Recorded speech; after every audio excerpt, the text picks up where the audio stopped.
Amém. Uau. Eu já falei aqui no culto da manhã que eu estou com o coração apertadinho, né? Porque esse aqui é o nosso último culto aqui com vocês, até quando Deus quiser, não é? E ainda, além de ser o último culto, a gente está aqui pregando, e pregando com o pastor Pascoal sentado aqui do lado, entende? Isso é muito complicado para qualquer pregador na face da terra. Além de ser meu pastor sentado aqui do lado, é meu professor de sermão expositivo, né? Foi o meu professor na Faculdade Batista. Então o desafio é muito grande. Você ore por mim, por favor, amém? Combinadíssimo? Ok, bom, deixa eu te agradecer, até esqueci, eu estava tão nervoso de manhã aqui no primeiro culto, esqueci de agradecer essa igreja querida, né, pelo cuidado que teve comigo em todas as fases da minha vida, pelo carinho que vocês sempre tiveram comigo, com a minha esposa amada. Obrigado por cuidarem de mim, porque vocês sempre ministraram na minha vida. A primeira igreja batista de Curitiba é a melhor igreja do mundo, não sei se você sabia disso. Pelo menos é isso que eu penso, não sei, está no meu coração, talvez esteja enganado, não sei, mas eu acho que sim. E eu amo fazer parte desse ministério. Eu cheguei aqui há muitos anos atrás, admirado com a vida de um pastor, né? Além do pastor Pascoal, que eu sempre escutava quando de vez em quando fugia da minha outra igreja, porque eu me converti numa igreja quadrangular, né? A terceira IEQ, lá da pastora Odá, para quem conhece. Mas eu de vez em quando dava uma fugidinha aqui, porque eu gostava de escutar o pastor Pascoal, a família já estava por aqui também. E um dia, num evento de louvor e adoração, o Louvação, né, o pastor Marcílio, pai do Marcilinho, que está aqui, organizava tudo isso. Eu vi o pastor Marcílio no meio do salão social, no meio daquele agito todo, um monte de músicos, uma bagunça. E um dos músicos que estava fazendo a oficina, aprendendo alguma coisa, com um violoncelo enorme pendurado nas costas, passando para lá e para cá, sofrendo com aquele negócio enorme. Não entendo como é que alguém pode escolher tocar um instrumento desse, tá? É muita paixão, né? Você pode ver que não tem nenhum aqui hoje, inclusive. Tem o contrabaixo também, que é pior, né? Parece um caixão. Vamos deixar para lá essa história. E o pastor Marcílio chegou para aquele menino que não era pastor, que não era amigo, que não era ninguém além de um servo de Deus. Falou assim: ô filho, você está sofrendo com esse negócio aí? Leva lá na minha sala, guarda lá, deixa lá guardadinho, depois nós damos um jeito, não sei o que. E eu sentado na mesa ali, comendo só de olho no pastor Marcílio. Eu falei assim: puxa vida, nunca vi um pastor tão humano assim, né? Tão simples, tão chegado. Era aquele tipo de pastor que eu queria ser, se um dia eu fosse ser pastor. E com essa admiração toda, cheguei para conversar aqui um dia no escritório dele. Falei assim: pois é, pastor, estou aí, estou passando umas lutas e tal, estou assim, assado, estou mais ou menos. Ele falou assim: filho, vamos orar por você e tal. E aí começou um relacionamento gostoso. E de lá para cá, sempre servindo, ajudando, começando aos pouquinhos, mas sempre com muita experiência boa. Deus tem abençoado essa igreja e tem levantado homens de Deus aqui nesse lugar. Graças a Deus por isso, não é? Muito obrigado, PIB Curitiba. É com um sentimento esquisito no coração, uma mescla de uma gostosa ansiedade por aquilo que vem pela frente, mas também um aperto de deixar essa igreja, de deixar vocês aqui e sei lá como é que vai ser o futuro, né? Mas eu amo vocês e quero sempre contar com as orações de vocês. Não fica chorando aí, mulher, que senão eu choro aqui também. Amém, amém. Então vamos estudar a palavra de Deus. Eu falei para o pastor Pascoal: não vou pregar, eu vou só dar o recado do que Deus colocou no meu coração, né? Porque se eu não pregar, eu não erro, né? Mas se eu der um recado, é um recado. Vamos abrir a Bíblia em Jó capítulo 9. Nós vamos ler do versículo 1 a 4. A versão que eu vou usar para ler com você é a Nova Tradução na linguagem de hoje. Talvez por isso um pouquinho diferente da que alguns de vocês tenham aí. Jó, está ali antes de Salmos, capítulo 9, versículos de 1 a 4. Podemos ler, amém? Joia. Diz assim a palavra de Deus: então, em resposta, Jó disse: eu sei muito bem que as coisas são assim, mas como é que uma pessoa pode provar a Deus que ela está com a razão? Quem se atreve a discutir com Deus? Ele pode fazer 1000 perguntas a que ninguém é capaz de responder. A sua sabedoria é profunda e o seu poder é grande. Quem pode desafiá-lo e vencer? Vamos orar mais uma vez? Senhor querido, o pastor Pascoal já orou aqui, pediu que o Senhor falasse com a gente, e eu só quero de novo me colocar na dependência do Senhor, e dizer: Senhor, sem Ti nada podemos fazer. Vem mais uma vez ao nosso encontro, amado, fala com a gente, ministra a Tua vontade, Tua palavra querida, para o coração de cada um de forma específica nessa manhã, em nome de Jesus, amém, Senhor, amém, gente, amém. Vamos resumir um pouquinho a história do livro de Jó. Você já ouviu falar muita coisa a respeito do livro de Jó, você sabe que ele foi aquele camarada abençoado, né? Que sofreu a beça, que tinha tanta coisa, tinha tantos bens. Naquela época, um sinal de riqueza era quanto gado você tinha, não é? Quantos filhos você tinha, porque isso era uma família próspera.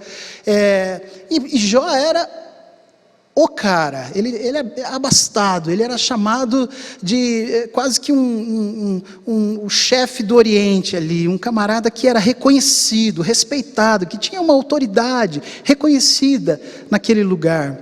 E aconteceu que ele perdeu tudo muito rápido, tudo aconteceu. Perdeu os filhos, as filhas, algumas desgraças aconteceram na sua vida, perdeu os seus bens, perdeu o seu gado, perdeu as suas casas, as suas posses, tudo virou nada da noite para o dia.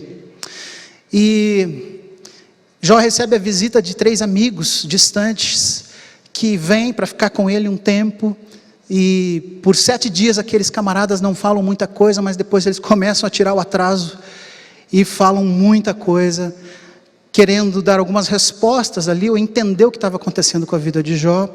E a tônica de todas as falas dos amigos de Jó é quase sempre a mesma: olha Jó, eu acho que você fez alguma besteira nessa tua vida, para Deus pesar a mão sobre você desse jeito. Além dos amigos de Jó, uma outra personagem importante dessa história é a mulher de Jó, que é uma bênção, né? Ela chega junto ali para dizer assim: querido, amaldiçoa Deus e morre. É um apoio, assim, uma motivação gostosa para a vida, né? Quantos têm esposas queridas assim? Não levante a mão. Ela pode estar aqui agora, você vai causar um problema, e nós estamos transmitindo pela internet, não é?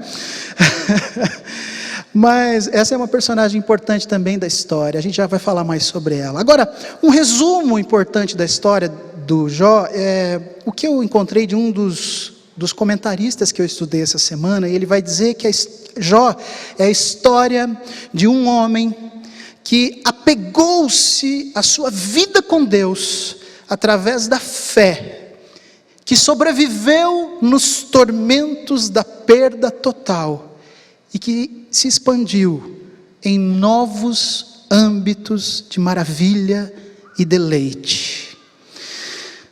Coisa interessante sobre Jó é que o pensamento e a teologia do gênero literário a que ele pertence, por exemplo, Provérbios e outros textos, e até o pensamento da nossa cristandade, talvez o meu e o seu pensamento, a nossa teologia, seja muito a ideia de que se você fizer coisas legais, joia, Deus vai te abençoar. Se você tiver uma vida correta, então você vai prosperar. Se você fizer tudo certinho, se você andar na linha, se você tiver uma vida bonita diante de Deus, então sua vida será joia, Deus vai te abençoar. Mas no meio disso aparece Jó, para dar um nó na cabeça de todo mundo, porque Jó era reconhecidamente, e a Bíblia vai dar prova disso, um homem que temia ao Senhor, que fazia tudo direitinho, que vivia conforme a vontade do Senhor, que apresentava sacrifícios a Ele, que tinha uma vida bonita diante de Deus, cuidava da sua família, levava a família junto, apresentava sacrifícios para ensinar o valor de servir a Deus. Mas tudo dá errado na vida de Jó. E aí a gente fica sem entender por quê. E a grande questão do livro de Jó é: que negócio é esse? Por que que isso tudo aconteceu? Por que desse jeito? Por que comigo? E tanta gente vai tentar dar tanta resposta para tudo que aconteceu na vida de Jó. É nesse ritmo que a história de Jó acontece. E prova para todos nós que a vida da gente não é linear. Então essa teologia que a gente, não sei bem porquê, está meio flutuando na cabeça da gente, de que se eu fizer tudo certinho, tudo vai dar certo. A gente tem a sensação de que, ou a gente esquece de que se Jesus está no barco, vão acontecer tempestades. Mas Jesus está no barco. Não sei por que a gente tem a tendência de achar que as tempestades não deveriam existir. Afinal, Jesus está no barco. Mas as tempestades acontecem. Jesus nunca mentiu para a gente. Aliás, Ele vai dizer que a gente vai ter aflições nesse mundo. Mas Ele também vai dizer: tenham bom ânimo. Eu venci esse negócio aí. E vocês também vão vencer, porque eu venci. E venci por vocês. Mas a história de Jó é essa. Prova de que nossa vida é uma dinâmica mais ou menos maluca, de diferentes processos. E aí a gente vai encontrar o temor de Deus no meio de tudo isso. É quando a gente para no meio da bagunça que às vezes se apresenta na vida da gente, para dizer assim: Deus, eu preciso de Ti. Teus planos são maiores do que os meus. E por isso Jó precisava crer num Deus que era maior do que ele e maior do que as suas lutas, maior do que as suas dores, maior do que as suas dúvidas. Essa é a história de Jó, um adorador incondicional. O que a gente pode aprender com essa história? A primeira lição que eu acho que a gente pode aprender, e creio que Deus quer falar com você nessa manhã. Primeira lição: nosso conhecimento não é suficiente. Versículo número 2 vai dizer assim: eu sei muito bem que as coisas são assim. E a impressão que eu tenho quando eu leio esse versículo 2 do capítulo 9, é que Jó está dizendo assim: olha, gente, eu não tenho problemas para entender a diferença entre o bem e o mal. Eu não tenho problemas em relação ao conhecimento. Eu sei, está aqui na minha cabeça, e até no meu coração. Eu já entendi algumas coisas, eu conheço os valores de Deus. Mas o que eu sei ainda não é o suficiente. Nosso conhecimento é quase nada diante de um Deus que sabe tudo. Não é que o nosso conhecimento não tem valor, ele tem o seu valor. É importante. Deus te fez a imagem e semelhança dele, por isso você tem valor. É precioso o que você sabe, é preciosa a experiência que você já tem, mas não é o suficiente. Um amigo nosso, o pastor Pascoal, comentou aqui que a gente começou o projeto do PIB TV naquela época, que chamava, seria a ideia de um embrião daquilo que seria televisão para a gente mais tarde, e o troço era muito ruim, acredite em mim. A gente fazia um programinha de TV numa salinha do lado do batistério do ginásio. Quem lembra que tinha um batistério lá no ginásio? Quem é dessa época aí? Tem uns que foram batizados lá, inclusive, né? Os Batistossauros Rex aqui hoje à noite, aqui, né? E tinha uma salinha lá, que era o que a gente tinha. A gente dividia a sala com um manequim, algumas caixas de produtos do Louvação, algumas coisas guardadas da igreja, a gente ajeitava um cantinho, colocava uma plaquinha atrás, um acrílico com um adesivo da primeira igreja batista de Curitiba e fazia o PIB TV. E nos ajudavam ali naquela ocasião 3 irmãos muito queridos, amigos meus, o Fabiano, o Luciano e o Cristiano. E um deles, numa daquelas madrugadas, porque eles trabalhavam muito, tinham filhos, tinham família para cuidar, a gente só conseguia gravar de madrugada. E uma daquelas madrugadas foi muito especial, porque entre um pedaço de pizza e outro, o Fabiano Castro, um desses amigos, abriu o coração e falou assim: pastor, você sabe que eu aprendi essa semana um pouco mais, entendi um pouco melhor o que é o amor de Deus, o que é o amor de um Deus que é pai e que cuida dos seus filhos.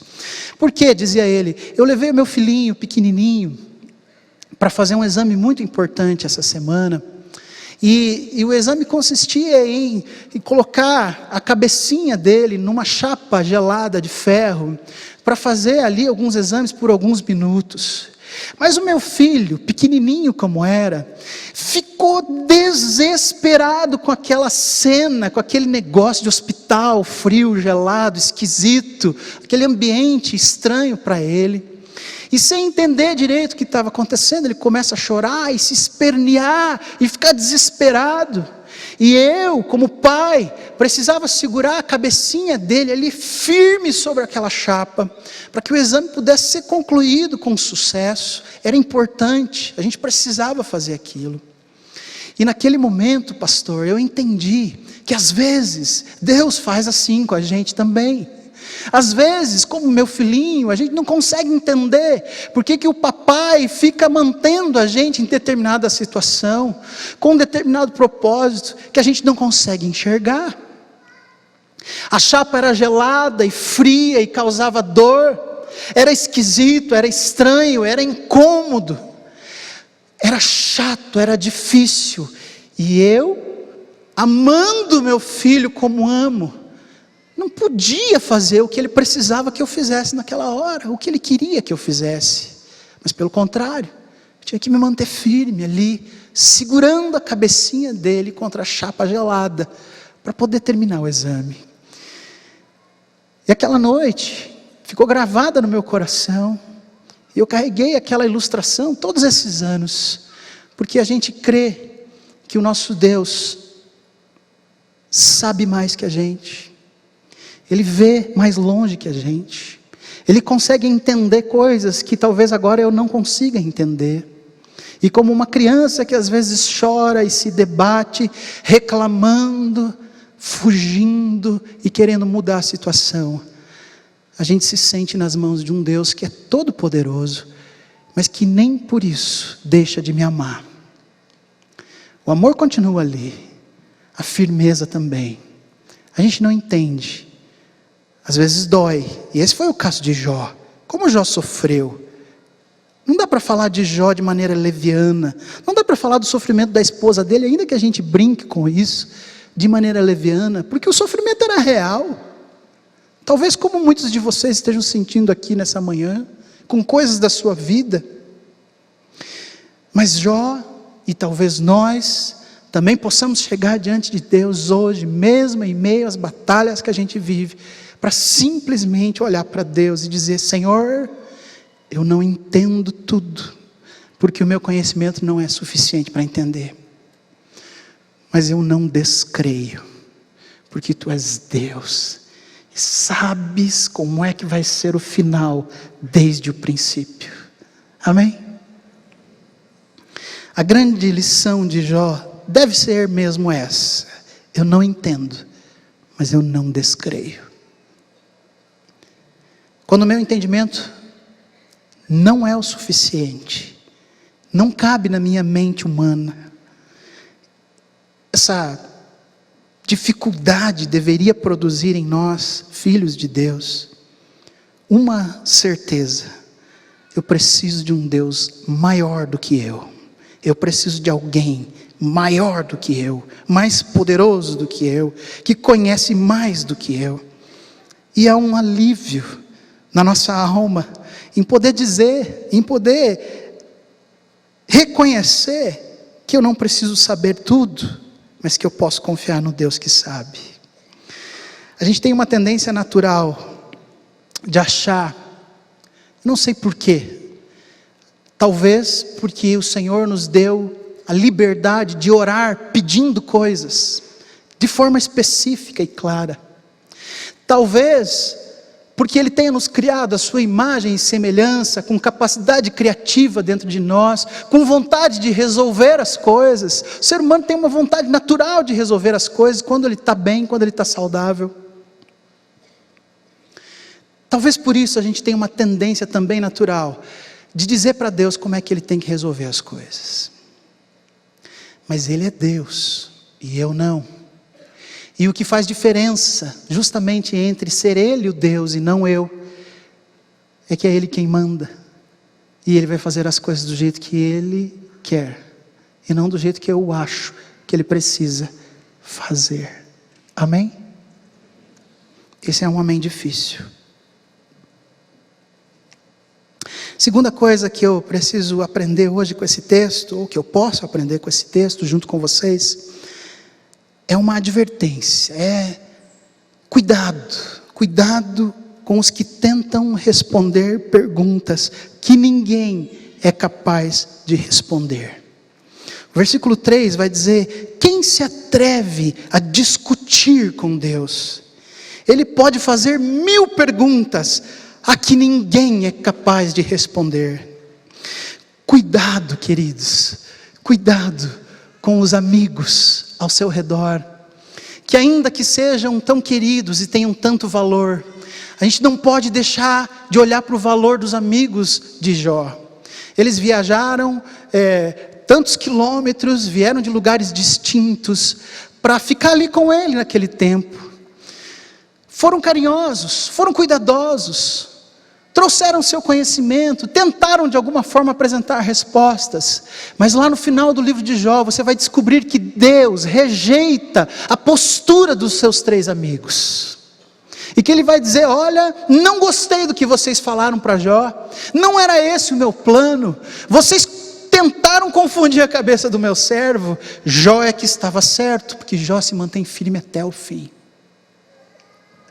Cuidado com os amigos, cuidado, porque ainda que sejam queridos, e ainda que a gente ame tantas pessoas ao nosso redor, às vezes, querido, às vezes, vai ser você e Deus. Às vezes, Deus vai te pedir coisas, e vai colocar coisas no seu coração, vai te dar direções, vai te mostrar caminhos, que mais ninguém vai entender direito, e você terá de fazer escolhas e abrir mão de coisas que ninguém mais, nem na sua casa, nem no seu ciclo de amizades vai entender. É você e Deus. E é triste dizer isso, mas até as pessoas mais queridas e aquelas que deveriam ser as que mais têm coisas boas para dividir com a gente. E Jó podia olhar para os amigos e dizer assim: puxa vida, mas eles são tão queridos, eu não posso magoá-los, eu não posso ser assim tão firme, me posicionar tanto. Meus amigos, como é que eu vou magoá-los? Talvez eles estejam certos mesmo. Talvez Jó pudesse ceder às palavras da sua esposa: olha, Jó, amaldiçoa Deus e morre. Minha esposa. Mas às vezes é você e sua fé em Deus, e mais ninguém. É verdade que às vezes Deus usa pessoas na vida da gente, mas existem momentos cruciais na nossa caminhada, em que é você e Deus. Cuidado, para que as pessoas ao seu redor não ditem quem é você de verdade. Cuidado para que as pessoas na sua família não ditem quem é você de verdade em Deus.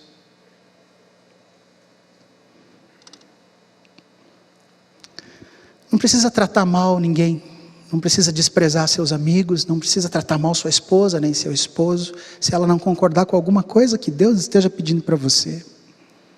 Não precisa fazer isso, e nem deve fazer isso. Mas eu creio que Deus esperava de Jó e espera de nós uma postura de adorador. E a gente vai adorar a Deus não cantando, porque a canção é uma expressão maravilhosa da adoração. Mas a gente vai adorar a Deus com a vida, com as decisões que nós tomamos no processo da caminhada, seja em momentos de dores, ou seja em momentos de festa. A Bíblia vai dizer que nos momentos de dores e de luto, há mais sabedoria do que nos momentos de festa. Eu gostei quando eu ouvi um pastor uma vez dizendo que nunca viu ninguém crescendo na fé num momento de festa, mas que já viu muita gente crescendo na fé nos momentos de luta. Deus está produzindo alguma coisa e te transformando num adorador fiel, que essa é toda a questão do livro de Jó.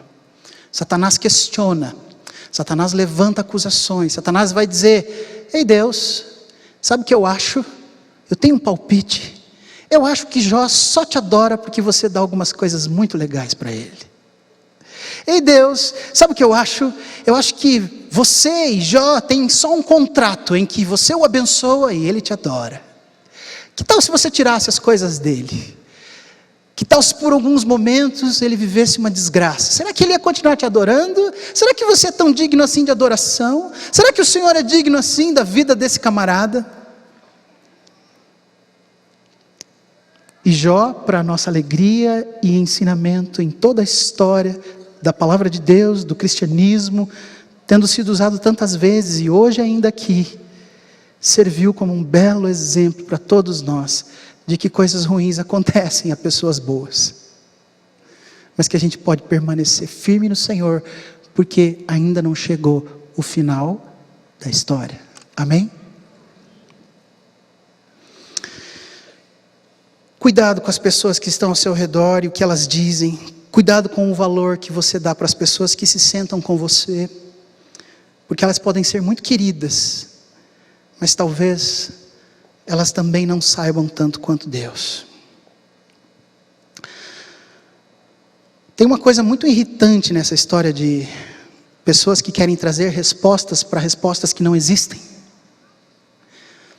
Não tem coisa pior do que você estar passando por um momento super complicado da sua vida e alguém vem do seu lado para querer explicar o que está acontecendo. Se você já participou de um culto fúnebre, você sabe do que eu estou falando. Por muitos anos, no começo do ministério, eu ficava desesperado para fazer um culto fúnebre.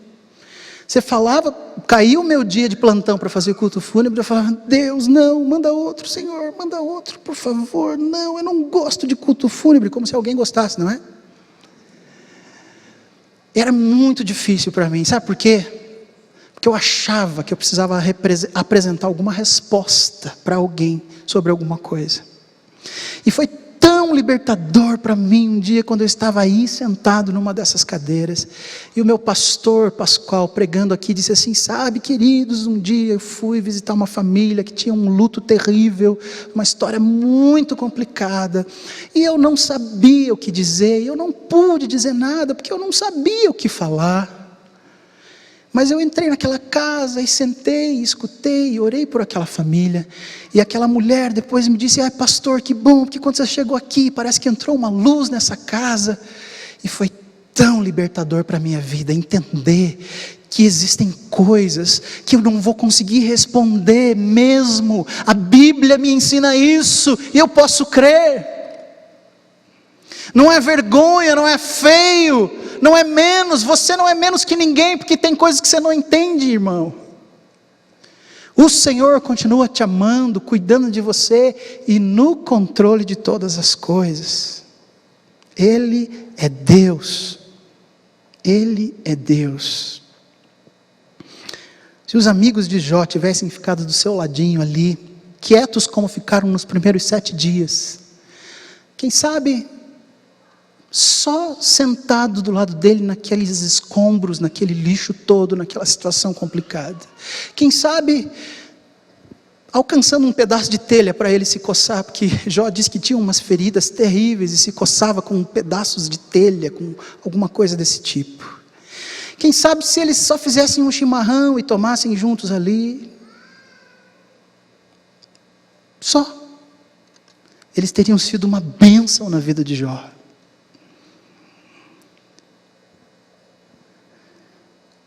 Será que caberia aqui uma reflexão para a gente sobre que tipo de esposa, que tipo de amigo, que tipo de marido, que tipo de amiga você tem sido para as pessoas ao seu redor? Será que a gente consegue, ao invés de puxar para trás, botar para frente alguém que está dizendo: eu sei em quem tenho crido? Será que a gente consegue apoiar alguém que está dizendo: eu quero buscar mais a Deus? Será que a gente tem conseguido ser amparo para minha esposa, para o meu marido, ser amparo para o meu amigo, para a minha amiga, e ao invés de puxar para trás, dizer: vamos lá, vamos buscar Deus juntos, porque a gente não entende direito agora, mas Ele é Deus, e a história ainda não terminou. Como é que você tem vivido a sua vida ao lado de pessoas que precisam buscar a Deus? Tem um versículo, um texto de Lucas 18, 29 e 30, que vai dizer: digo-lhes a verdade, Jesus dizendo: digo-lhes a verdade, ninguém que tenha deixado casa, mulher, irmãos, pai ou filhos por causa do reino de Deus, deixará de receber na presente era muitas vezes mais, e na era futura a vida eterna. Terceira lição que a gente pode aprender com esse texto aqui é uma simples e desafiadora conclusão: Deus é mais poderoso do que eu. Versículo 4 vai dizer: a sua sabedoria é profunda e o seu poder é grande. Quem pode desafiá-lo e vencer? Quem pode desafiá-lo e vencer?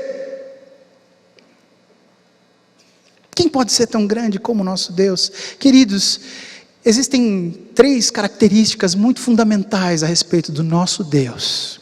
E eu queria que você saísse daqui nessa manhã com isso muito claro na sua cabeça. Quem é o Deus a quem você serve, ou deveria servir, se não faz isso ainda? Ele é o Deus onipotente, chamado de Deus onipotente, o que significa que Ele tem poder para fazer qualquer coisa, seja ela legal aos meus olhos ou não, seja ela bonita, interessante ou não, envolva sofrimento ou alegria, Ele é todo poderoso, Ele pode fazer todas as coisas. Além de ser um Deus do impossível, Ele pode todas as coisas. Segunda coisa importante e fundamental a respeito do nosso Deus: Ele é onisciente. Ele sabe todas as coisas. Ele conhece o agora, o passado e o futuro. Ele enxerga coisas que eu e você não conseguimos enxergar. Ele vai saber antes de você como é que as coisas serão. Ele tem propósitos, Ele trabalha com propósitos, com objetivos para a glória e honra do seu nome. E querido, se Ele é Deus, se Ele pode todas as coisas, e se Ele trabalha para a honra e glória do seu nome, e se Ele disse que me ama, o que mais eu preciso? O que mais eu poderia fazer? Se não dizer: Deus, eu preciso do Senhor que é maior do que eu, para cuidar da minha vida. Ele também é um Deus onipresente. Essa é a terceira característica importante e fundamental do nosso Deus. Ele está em todo lugar, em todo lugar, aqui do outro lado do mundo e em todo o universo. O Deus que está em todo lugar é o teu Deus. Amém? Um dos comentaristas escreveu uma frase que eu achei tremenda. ele disse assim, lá no meio do livro do Wiersbe, se eu não me engano, citando alguém, ele disse: se tememos a Deus, não temos medo de nada. Se não tememos a Deus, temos medo de tudo. Que coisa tremenda. A vida de Jó foi um campo de batalha, gente, entre Deus e Satanás. E posso te dar uma dica? Sua vida também é um campo de batalha, onde Deus está sendo, espero eu, glorificado a cada dia. A verdadeira questão colocada em xeque por Satanás era a dignidade de Deus, e quanto ele merecia ser adorado, independente das circunstâncias. Se Jó adoraria somente porque tinha um negócio de troca, ou se Jó adoraria porque o Senhor é digno de confiança. Deus maior que eu. Você pode escolher quem vai adorar. Você pode escolher, porque a adoração, é verdade, é uma questão de escolha na sua vida. Você vai crescendo, você vai aprendendo, mas você precisa decidir a quem vai adorar, a quem vai servir. Existe uma canção que foi gravada por um pastor americano, escrita por um homem que não é um homem de igreja, escrita pelo Bob Dylan, não sei se você já ouviu. Essa canção diz assim: um dia você vai servir a alguém, pode ser a Deus ou pode ser ao diabo, mas um dia você vai servir a alguém. A quem você vai adorar? Em quem você vai confiar? Talvez em você mesmo? Talvez em Deus? Talvez nas pessoas ao seu redor? Quando eu era pequenino, a minha mãe ou a minha irmã, eu não lembro quem, cantavam uma canção. Me ensinavam uma cançãozinha que dizia assim: quem fez o mar azul, o mar azul, o mar azul?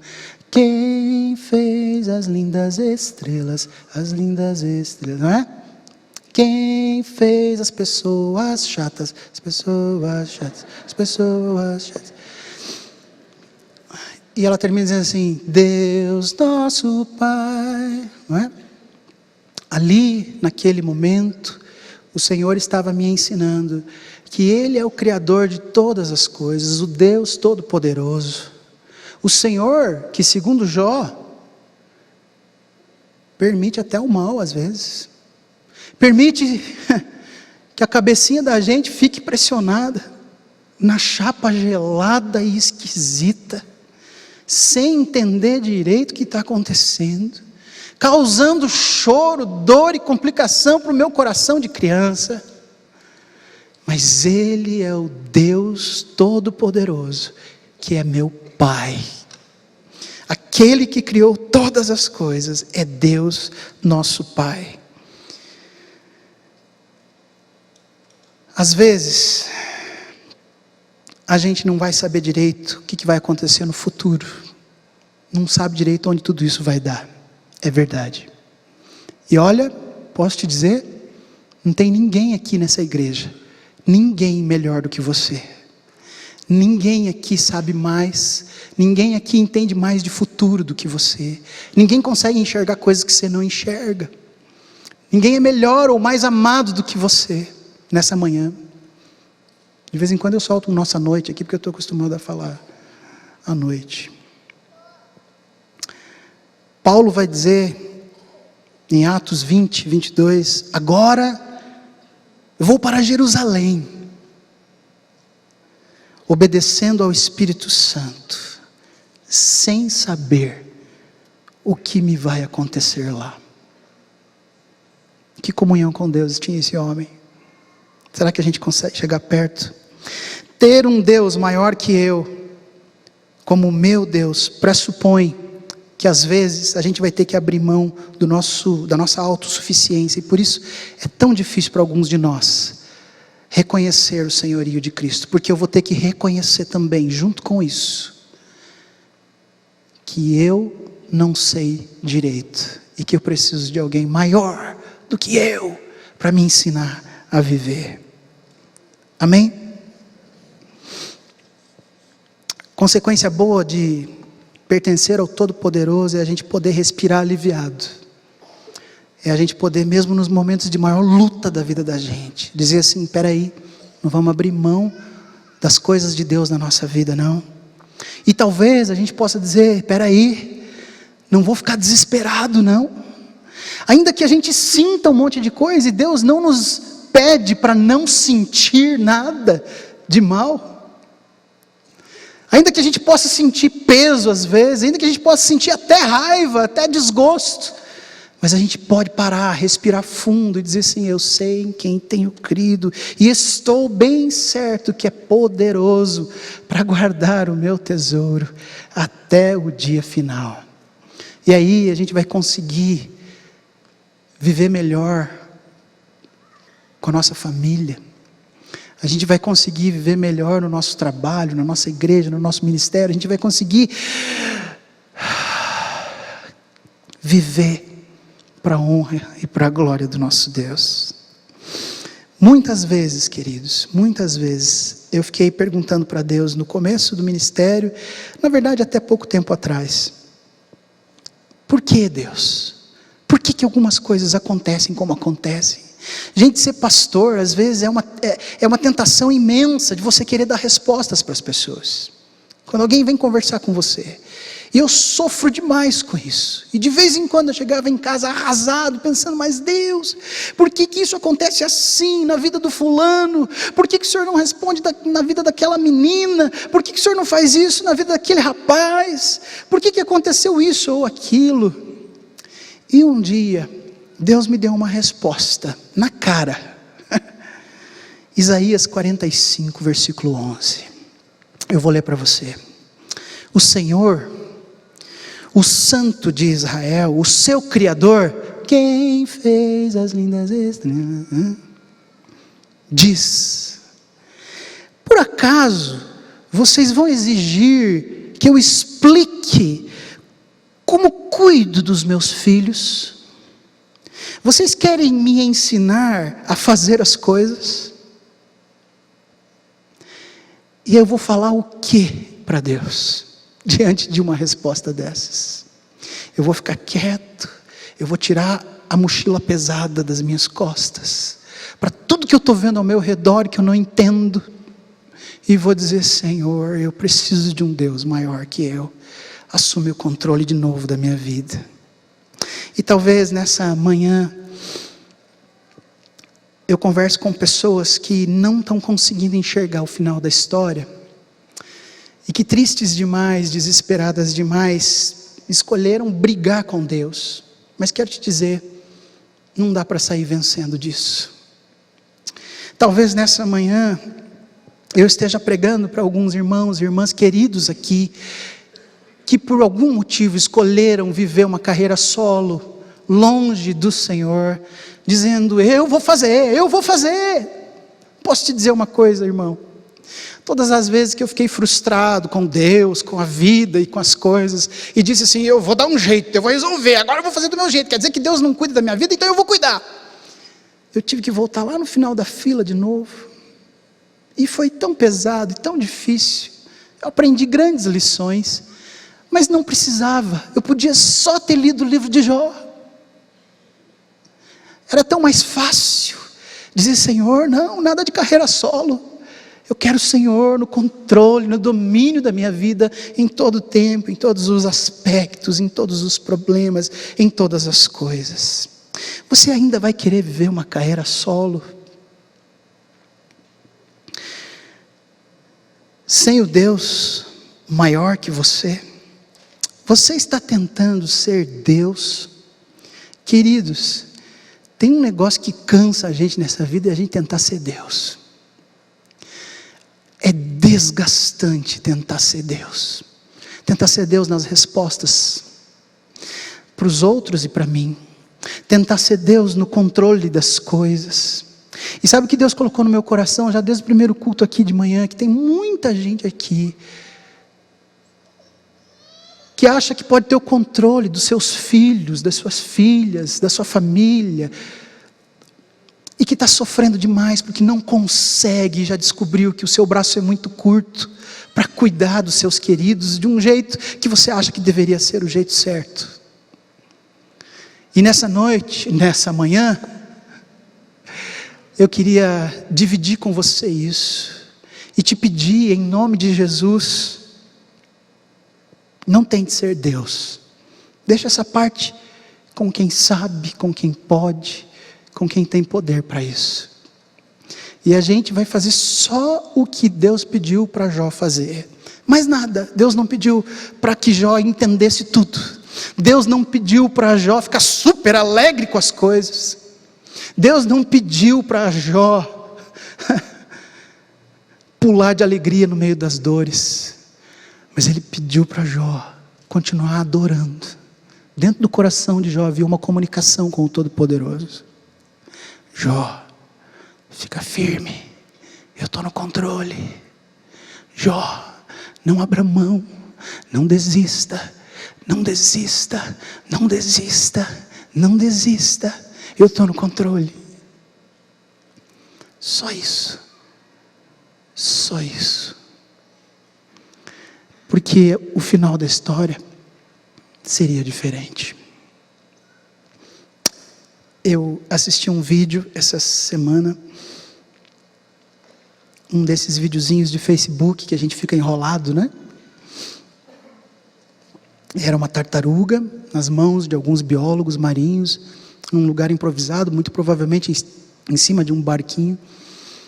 E aquela tartaruga tinha eu acabei de descobrir, alguém me deu a informação correta aqui, que era um canudo que se solidificou, um canudinho provavelmente de lixo jogado no mar, e que entrou no narizinho da tartaruga e ficou ali, travou. E os biólogos estavam tentando tirar aquele canudinho solidificado. E é terrível ver a carinha daquela tartaruga no vídeo, porque ela fecha os olhinhos de dor, porque aquela pessoa está puxando com uma alicate improvisada, e você começa a ver o sanguezinho dela ali escorrendo, começando a pingar, e dá uma dor no coração. É só uma tartaruga, mas a gente fica com o coração apertado, e de repente o meu nariz começou a sentir um negócio, e o meu coração começou a bater mais forte, fiquei angustiado, e a gente estava na cama lá, a gente faz a besteira de levar o computador para a cama, não é? E eu fiquei, meu Deus, eu não vou dormir, mas que negócio é esse e tal. Mas eu tinha um poder muito especial naquele momento. O poder do cursor, do mouse, o poder de adiantar o vídeo para ver o final.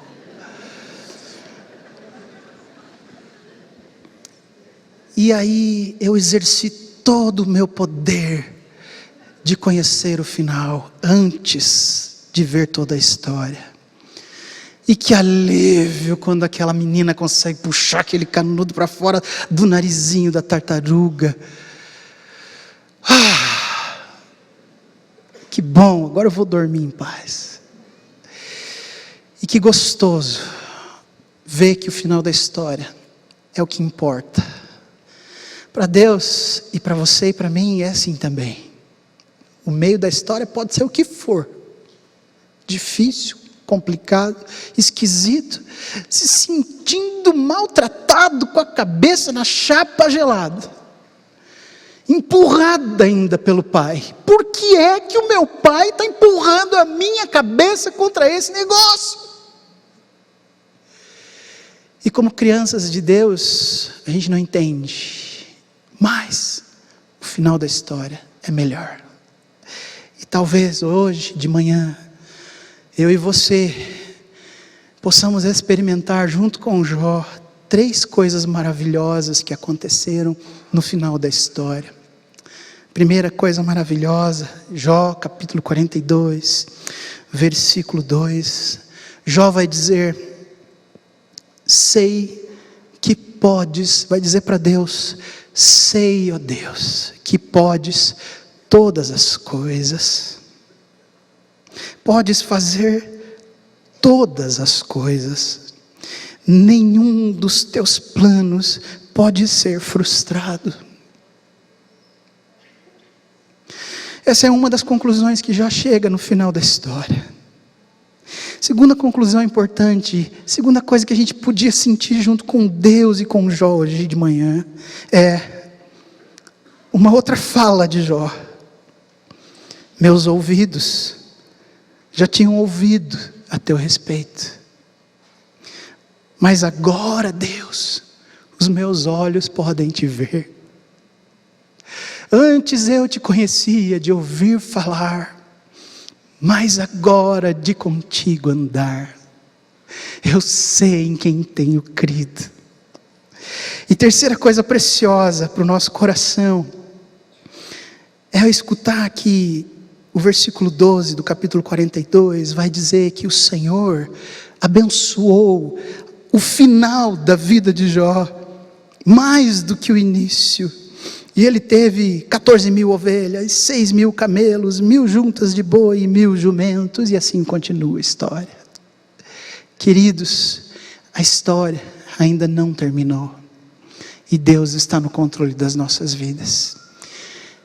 Tem alguém aqui nessa noite hoje precisando dizer: Deus, eu preciso de alguém maior do que eu, para tomar conta da minha vida, para assumir o controle, para dizer como é que eu faço para viver essa vida do melhor jeito.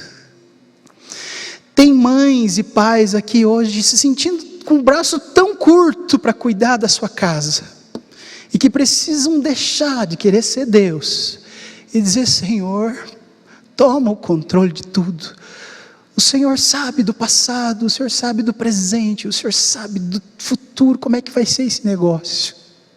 O Senhor é Deus, e se tem alguém que é digno de receber confiança, adoração produzida até mesmo pela dor, esse alguém é o Senhor.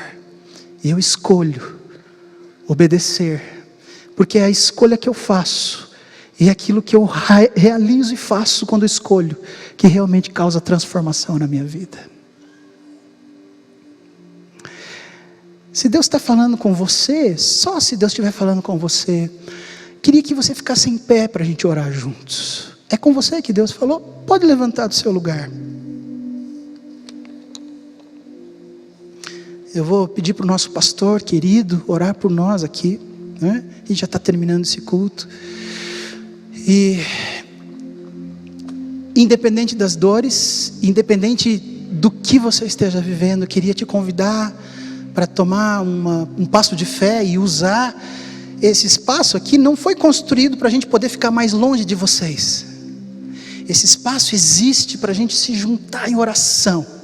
Por isso eu vou te convidar, só você que gostaria de orar junto com a gente, receber a oração do nosso pastor, sai do teu lugar e vem aqui para frente para a gente orar juntos, entregando todas as coisas nas mãos do Deus que é maior que nós. Pode vir agora.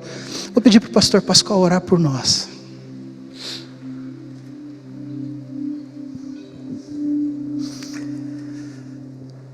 Louvado seja o Senhor, né? Porque há perguntas que não têm resposta. Há comentários que a gente não precisa ouvir. E há um Deus soberano a quem eu vou me submeter e confiar nele. Descansar nesse poder tremendo de Deus, nessa graça tão grande. Chega mais para frente aqui, tem gente chegando aqui, não é? Só Deus conhece o que vai no coração de cada um, e esse é tempo de intercessão, de oração. A gente ora uns pelos outros. Tem dia que a gente chega quebradinho, não é? E a gente olha para a gente e diz: Senhor, como é que vai ser? Agora tem outros dias que a gente vem orar com pessoas que estão quebradinhas, e Deus vai dizer: vou te usar hoje. Então hoje é o dia que você chega quebradinho, mas Deus está escrevendo o final da história, não é? E você vai chegar cheio da graça de Deus, de quem já viu o final da história, outro dia, para abençoar outras vidas. E assim é a dinâmica da vida. Agora, a coisa que não muda é que é um Deus soberano, que nos coloca na palma da mão. E você veio aqui hoje só para ouvir que Ele ama você, tem um plano para a tua vida, que está no controle, e você está na palma da mão dele. Eu não sei se você vai lembrar de mais alguma coisa. Talvez as histórias tão interessantes, né, que o Adriano colocou, você vai lembrar. Como aquele garotinho empurrado na chapa, né, como o poder do cursor, tantas outras que ele colocou. Mas lembra isso, o Senhor está no controle, e Ele vai escrever o final da história. Agora vamos levantar um clamor, né? E esse é um clamor interessante, porque às vezes a gente quer dizer: Senhor, tira a gente da chapa. E Ele vai dizer: filho, eu não posso tirar, porque eu tenho um propósito maior na tua vida. Outras vezes a gente vai querer dizer para Deus o que Ele tem que fazer. Senhor, você tem que fazer isso, aquilo outro. Não é verdade? E aí é síndrome de Deus, né? A gente quer ser Deus e não funciona. Mas a oração que a gente vai fazer aqui talvez seja mais difícil. É: Senhor, eu coloco a minha vida nas tuas mãos e confio que o Senhor está escrevendo a minha história, e que essa história não tem outro jeito de ser melhor escrita a não ser com a tua pena sobre a minha vida, demonstrando o teu amor por mim. Você concorda com essa oração? Eu vou orar assim, tá bom? Querido Senhor, nós estamos juntos aqui e nós nos colocamos nas tuas mãos. Cada um de nós que estamos aqui, Senhor, nos colocamos nas tuas mãos.